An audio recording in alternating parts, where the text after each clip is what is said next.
Alright, we're back with the second video. If you haven't seen the last video, go watch it. We opened the Pikachu VMAX Crown Zenith. We have 3 packs left. Let's get into them.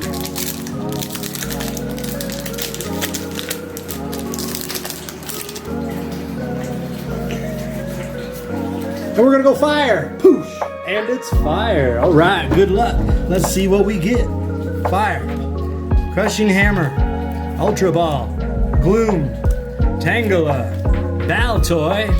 Meowth. Energy Retrieval. Shinx. Luxray. Liepard. So nothing in that one. On to the next. Come on guys, let's pull something awesome. An alt art would be pretty sweet. We're gonna go grass or psychic.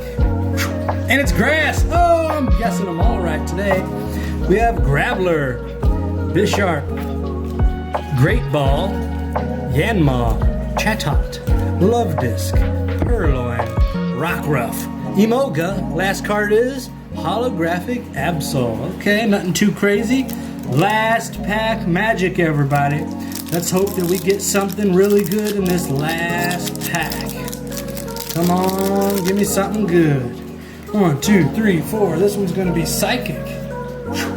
Nope, fighting. Okay. Caravine, Salazzle, Rescue Carrier, Switch, Snowrunt, Larvesta, Tangela, Baltoy, Reverse Energy, and the last card of the last pack is a Hatterene V. Okay, we'll take it. Alright guys, pretty sweet. Let me know what you think about this card in the comments. Let me know.